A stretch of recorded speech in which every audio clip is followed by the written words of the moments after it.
Comment pouvez-vous imaginer comprendre l'histoire de quelqu'un d'autre? C'est impossible. Une espèce de jeu qui est très difficile, qui se joue à l'intérieur de soi. Comment je peux pardonner à quelqu'un qui m'a fait du mal? Mais c'est d'abord à vous que vous devez pardonner.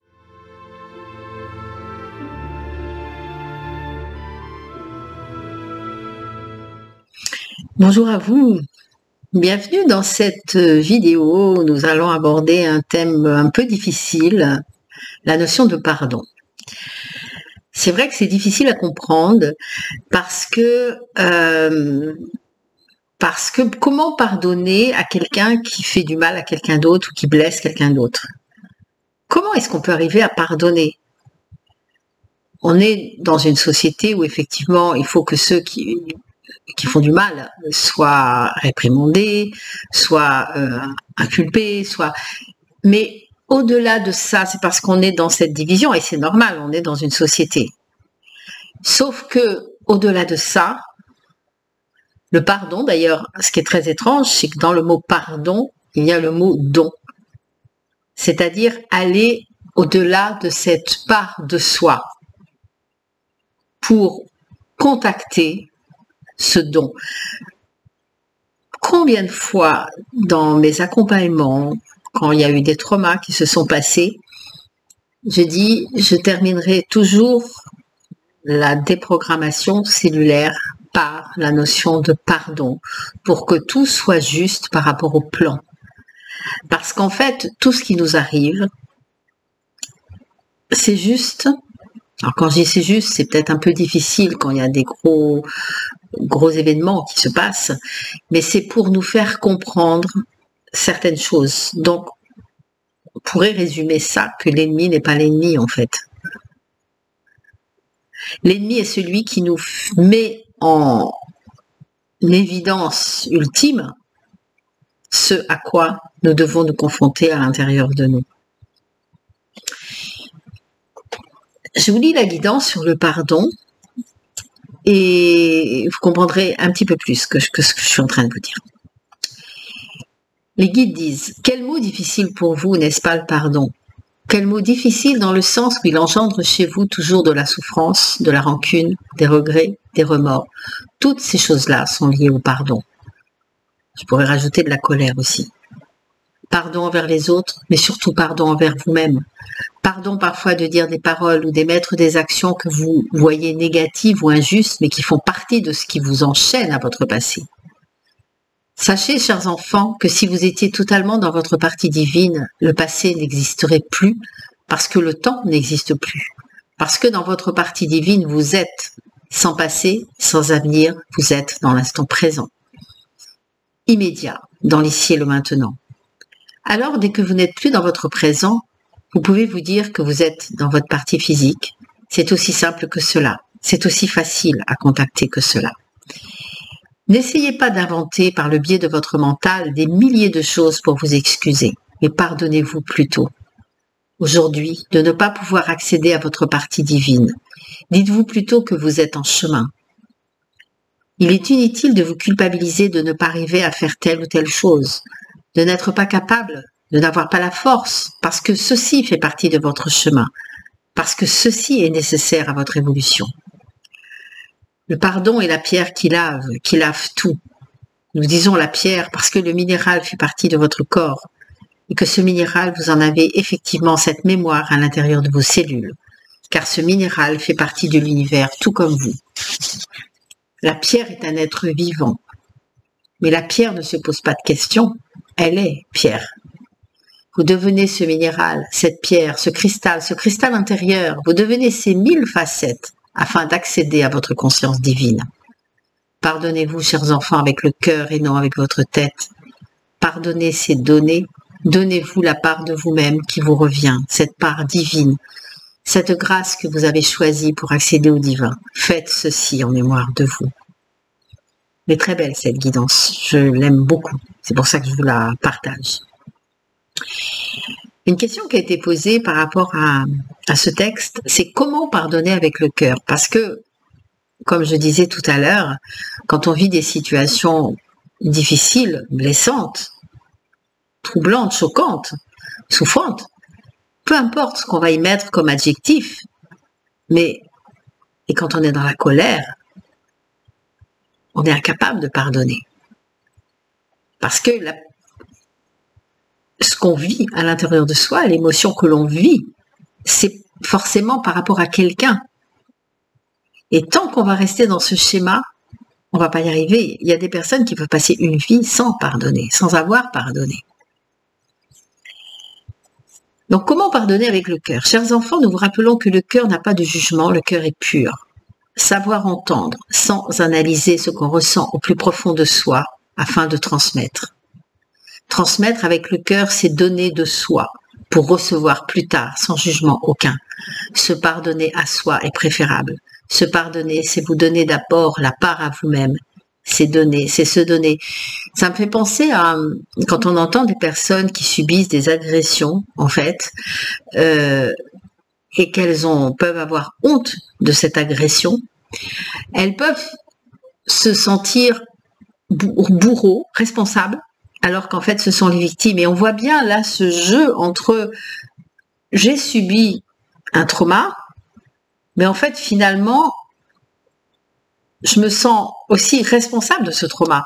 Il y a une espèce de jeu qui est très difficile, qui se joue à l'intérieur de soi. Comment je peux pardonner à quelqu'un qui m'a fait du mal? Mais c'est d'abord à vous que vous devez pardonner, d'avoir attiré ce genre de situation. Et si vous avez attiré ce genre de situation, c'est bien pour que vous puissiez régler ce conflit à l'intérieur de vous. Après, moi je crois profondément à la vie, à ce qu'elle nous met devant nous. Les personnes qui vous ont fait du tort, de toute façon, seront confrontées à ce qu'elles ont fait, obligatoirement. Ça se passe comme ça.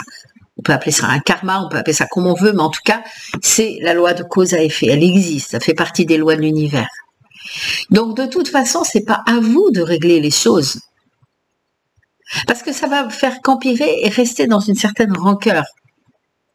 Moi, ça m'est arrivé dans ma vie, 1 ou 2 fois, d'être confrontée à des situations extrêmement difficiles. Et en fait, je remettais à l'univers parce que je me disais, moi, qu'est-ce que j'en sais de la manière dont je dois réagir? Oui, j'ai envie de faire ça. Oui, il me semble que ça serait le plus juste. Mais qu'est-ce que j'en sais? Donc, je redonnais à l'univers ce problème et de toute façon, que la justice divine soit faite par rapport à cette personne. Et sans expliciter exactement, je me souviens en vous parlant de ce moment où ça a mis 2 ans, mais en fait, la justice divine s'est faite et cette personne a eu le retour sur son investissement, enfin, investissement dans le mauvais sens du terme. Ok, ça a mis ce temps-là parce que ça devait, mais à un moment donné, elle devait avoir le retour. Mais c'est pas à soi. Le travail qu'on a à faire soi, c'est se pardonner d'avoir laissé faire des choses, d'avoir été complètement idiote pour avoir cru à quelque chose, de s'être laissé embobiner, tout ça, c'est à soi qu'il faut pardonner. L'autre, l'univers, c'est son chemin. L'univers, il le comprendra ou il ne comprendra pas. Oui, il comprendra dans une prochaine incarnation. C'est pour ça qu'on parle de karma. C'est-à-dire, des fois, on peut faire des choses dans une incarnation sans forcément rectifier, en fait, et on revient dans une autre incarnation, et souvent, on ne sait pas pourquoi on vit certaines choses, mais bon, on revient avec cette mémoire, et c'est toujours pareil. De là, pour, effectivement, on ne peut comprendre que quand on est confronté à la chose. Sinon, c'est intellectuel. Une question, un rituel. Est-ce qu'il y a un rituel particulier à faire pour pardonner? Le pardon, la réponse est, le pardon se passe par la gratitude envers vous-même d'abord et envers l'autre. Pourquoi la gratitude envers vous-même? Tout simplement parce que c'est à vous en premier à qui vous devez pardonner d'avoir fait des erreurs, d'avoir eu des paroles, des actes, des pensées négatives pour telle personne, ou des jugements aussi. Sachez, chers enfants, que toutes les situations, toutes les personnes que vous côtoyez ne sont là que pour vous faire avancer. Sachez que ce pardon que vous souhaitez faire ne peut être fait que si vous vous pardonnez à vous-même d'avoir fait des erreurs. Est-ce que vous vous pardonnez? Pardonner, c'est s'aimer. Pardonner, c'est s'accepter tel que l'on est. Et accepter aussi l'autre tel qu'il est. Le pardon devrait être quelque chose de simple. Nous savons que c'est difficile pour certaines situations, mais entendez surtout que c'est cela le plus important, que la personne envers qui vous avez un pardon à faire est celle qui vous a permis de grandir. Alors, éprouvez de la gratitude envers vous-même d'abord, et vous pourrez aller ensuite au pardon. Si vous avez regardé la vidéo que j'ai faite il n'y a pas longtemps sur l'amour, en fait, on dit toujours la même chose, revenir à soi. Pardonner, c'est ça. Vous avez peut-être, vous pouvez être peut-être dans une situation où vous avez encore des remords ou de la vengeance par rapport à telle ou telle personne, mais qu'est-ce que vous pouvez faire? Vous ne pouvez pas changer le chemin de vie d'une personne. Et je l'explique dans mon roman sur l'ultime tentative, enfin je l'explique, non, je le fais jouer par des personnages parce que c'est un roman, en fait que la seule façon de transformer les choses, c'est de le faire à partir de soi. Sinon, on n'y arrive pas. Sinon, on se donne l'illusion qu'on arrive, l'illusion qu'on a pardonné, mais quand on creuse un peu, on voit bien que c'est pas vrai. Donc, là encore, commencez par vous-même. Commencez à oser dire les choses, à oser vous avouer que vous n'êtes pas une personne parfaite. Mais si on est sur cette terre, c'est que personne n'est parfait. Encore. Moi aussi, je ne suis pas parfaite, sinon je ne serais plus là. Donc, si on est là, c'est qu'on a encore des choses à travailler, des choses à dépasser pour arriver à l'amour de soi. Et le pardon, c'est l'amour. Se pardonner, c'est pouvoir pardonner aux autres. D'où le petit texte que je vous lis, la guidance sur la tolérance, parce que obligatoirement, le pardon rime avec tolérance. Vous devez communiquer l'indulgence et le pardon. L'indulgence est la capacité de reconnaître la partie divine dans l'autre. L'indulgence est la capacité d'accepter l'autre dans sa globalité, sans jugement, en acceptant son évolution quelle qu'elle soit. Cela ne veut pas dire partager ses pensées ou ses croyances. Cela veut simplement dire accepter qu'il en est là à ce point. L'indulgence est très proche de la tolérance. L'indulgence a une notion plus douce que la tolérance. L'indulgence découle de la tolérance. Cette non-tolérance sur cette terre est ce qui provoque des guerres, les combats, les conflits. Chacun pense détenir la vérité, et au nom de cette vérité, les querelles éclatent. Sachez que cette paix, afin qu'elle soit sur cette planète, c'est à chacun d'entre vous de la faire à l'intérieur de vous et autour de vous. Microcosme, macrocosme, tout ceci est une seule et même chose, puisque ce n'est que la partie qui se reflète. Faites, pratiquez l'indulgence et la tolérance à chaque instant, à chaque moment de votre vie. Et comme des graines semées de part et d'autre sur la terre, ces graines vont germer pour laisser fleurir ce champ de fleurs de tolérance et d'indulgence qui va permettre à toutes ces querelles, à tous ces combats de s'arrêter. Mais combien y a-t-il encore d'intolérance sur cette terre? Ne croyez pas que ce que vous faites est inutile. Ceci est un argument que vous brandissez souvent pour ne rien faire. Sur cette terre, quelle que soit votre différence, quelle que soit votre couleur, chaque être humain est un être humain à part entière. Nul ne doit juger son voisin. La fraternité est à la base de la paix. Sur cette terre, regardez comme vous en êtes loin. Cultivez d'abord cette fraternité près de vous, à chaque instant, dans la vie de tous les jours. Et sachez que ce que vous ferez au nom du divin, vous le ferez pour la terre entière. Ceci est ce qu'on appelle la tolérance de l'autre dans sa totalité. La tolérance est une notion très importante que vous avez tous à apprendre, nous disons bien apprendre. Car cette difficulté d'acceptation, c'est votre ego, votre orgueil, votre vanité qui vous empêche de pratiquer la tolérance. Sachez cependant que cela fait partie de votre travail d'incarnation, de votre travail d'amener le divin dans la matière. La tolérance est la capacité à tolérer, c'est-à-dire à accepter l'autre quel qu'il soit, dans sa différence, dans son histoire personnelle que vous ne connaissez pas, parce que vous avez déjà de la difficulté à vous connaître. Alors il est bien évident que vous ne pouvez pas connaître l'autre. La tolérance est la capacité à accepter l'autre sans le juger, dans l'acceptation, c'est-à-dire dans l'amour du partage, dans l'amour de l'autre. Cette tolérance, vous voyez bien que sur un plan planétaire, elle n'existe pas, puisque la tolérance amène la paix, que votre père est en guerre dans bien des endroits. La tolérance amène la notion de vérité, mais justement la vérité propre à chacun. La vérité intérieure qui, bien sûr, sur un plan de conscience divine, est la même pour tous. Mais étant donné que cette vérité que chacun se crée, la crée par rapport à sa propre histoire, elle ne devient qu'une part de chacun. Alors la tolérance, c'est cette capacité à accepter que la vérité de l'un soit totalement différente de la vérité de l'autre, même si vous êtes persuadé d'être dans le juste, d'être dans le raisonnable, comme vous dites, justement, dans le raisonnable. À partir du moment où vous êtes dans le raisonnable, vous faites fonctionner votre raison. Votre raison est liée à votre logique est liée à votre mental, et vous faites fausse route. Cette notion est importante parce que, en fait, je fais un petit commentaire sur ce qui vient d'être lu, parce que quand je travaille sur des traumas difficiles, profonds, souffrants, et que j'amène la personne à cette notion de tolérance, je l'amène toujours par le même biais, c'est-à-dire que lui faire entendre que la personne qui a fait un acte répréhensible ne peut pas avoir la conscience de ce qu'elle le fait, donc elle a conscience dans les faits du geste qu'elle fait, mais elle n'a pas la conscience profonde que c'est un acte répréhensible. Et je vous assure, pour avoir eu des expériences de personnes qui ont eu des actes, qui ont fait ce travail de mémoire, qui ont pu après en parler aux personnes, les personnes disaient « Ah bon ?» Enfin, tomber des nues, quoi. « Ah bon ? Ah bon ? Et ça t'a fait mal à ce point ?» En fait, c'est ce que j'appelle des...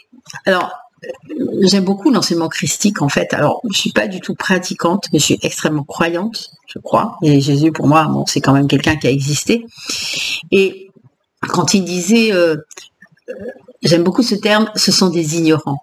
Ils ne savent pas ce qu'ils font. Pardonne-leur. Ils ne savent pas ce qu'ils font. Et c'est exactement ça. Et c'est exactement le chemin que que j'invite les personnes à suivre lorsqu'ils ont à régler une mémoire traumatique importante par rapport à une personne. Donc là, je termine juste la guidance que j'avais commencé à vous lire. Ils disent qu'on fait fausse route parce qu'on est dans le mental. Ce n'est pas le raisonnable que vous devez rechercher, c'est l'intuitif, le ressenti, la perception des choses. Et c'est à partir de cette perception des choses, de cette vision des choses, que vous pouvez accéder à la tolérance. Apprenez à voir les choses avec votre intérieur et non en fonction des éléments extérieurs. Voir les choses avec votre intérieur, c'est voir uniquement la réalité de ce qui est devant vos yeux, sans passer par le prisme de vos émotions et de votre histoire personnelle. Ceci demande un entraînement relativement important, un entraînement de chaque jour, et nous disons même de chaque seconde. Cette capacité à aborder un regard objectif et neutre sur les situations nettoie les situations de tout l'émotionnel que vous pouvez y mettre et vous permet de voir la pure réalité. Simplement la matière, sans jugement, sans avis personnel, simplement voir, et à partir de là, effectivement, quand vous êtes dans la rectitude de la vision des choses, purement objective et neutre, vous pouvez avoir accès à ce que vous ressentez par rapport à cette vision des choses. Mais vous voyez bien que dans une situation analogue, chaque personne a une perception différente. Parce que la vérité de chaque personne est différente. Parce que la vérité de chaque personne va l'amener à émettre un comportement différent selon ce qu'elle a à dépasser, ce qu'elle a à vivre dans cette existence, ce qu'elle a vécu. Voyez que la tolérance fait partie intégrante de la manière de voir les choses, et cette manière de voir les choses fait partie intégrante de votre évolution personnelle. Changez la manière de voir et vous changerez votre intérieur. Changez la manière de voir et vous changerez votre rapport à l'autre. Changez la manière de voir et vous changerez le monde. Merci à vous. On a déjà du mal à comprendre son histoire. Comment pouvez-vous imaginer comprendre l'histoire de quelqu'un d'autre? C'est impossible. Chaque personne va réagir à travers son filtre. Effectivement, ceux qui font un travail sur eux, c'est-à-dire apprendre à se connaître, donc même si on fait encore des erreurs, on connaît toutefois ces erreurs de direction à certains moments dans certaines situations. On les connaît, même si on peut se tromper encore, on les connaît. Donc on peut voir les choses en fonction de ce prisme-là, parce qu'on connaît son prisme. Et imaginez les personnes qui font pas ça, qui connaissent pas leur prisme. Et c'est pour ça que c'est numéro 1 primordial dans l'accompagnement que je fais aux personnes, de ne jamais, même dans les situations les plus dramatiques, de ne jamais laisser quelqu'un repartir en disant mais il ne pouvait pas se rendre compte de ce qu'il faisait parce qu'il n'avait pas sa conscience suffisamment ouverte pour cela. Donc, vous ne pouvez pas demander à quelqu'un qui n'a pas appris de faire quelque chose. C'est pas possible. Et souvent, peut-être que vous l'avez remarqué, vous qui écoutez cette vidéo, souvent, ça fait 26 ans que je fais ce métier, je peux encore dire, et je pense que je le dirai encore pendant longtemps, si la vie me prête encore du temps pour rester, c'est-à-dire que on peut pas, comment dire, on peut pas connaître l'histoire de l'autre et on peut pas être dans la peau de l'autre. Alors, plus vous enlevez la carapace, plus vous enlevez les couches que vous avez en vous, plus vous pouvez vous rapprocher et vous connaître.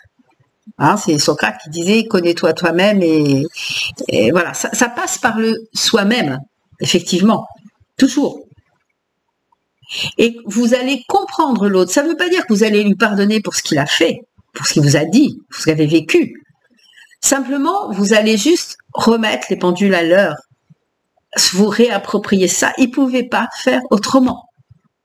C'est comme si on vous demandait de faire quelque chose que vous n'avez jamais fait, vous ne pouvez pas faire autrement puisque vous n'avez jamais appris.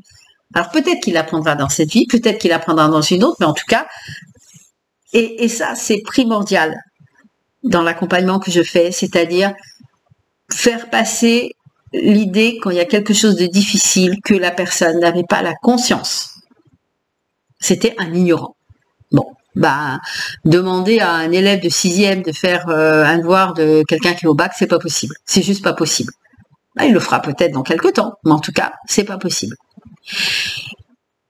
Vous voyez bien donc que pardon, tolérance, ça rime. C'est pour ça que j'ai choisi de vous partager ces deux notions qui me semblent tout à fait complémentaires et, alors je dirais pas identiques, mais complètement complémentaires. Et que le pardon commence par soi. Le pardon à soi, c'est être tolérant vers soi-même. S'autoriser à dire, bah oui, pour l'instant, je peux pas faire autrement. Bah oui, je suis en chemin. Donc, étant donné que je suis en chemin, je fais ce que je peux avec ce que j'ai, les moyens que j'ai en ce moment. Mais peut-être que demain ou plus tard, ça sera différent. Merci de votre écoute. Pensez à me mettre des petits pouces, ça m'aide dans ce partage que je fais, des commentaires et vous abonner pour les prochaines vidéos, bien évidemment. Prenez soin de vous. À la prochaine fois.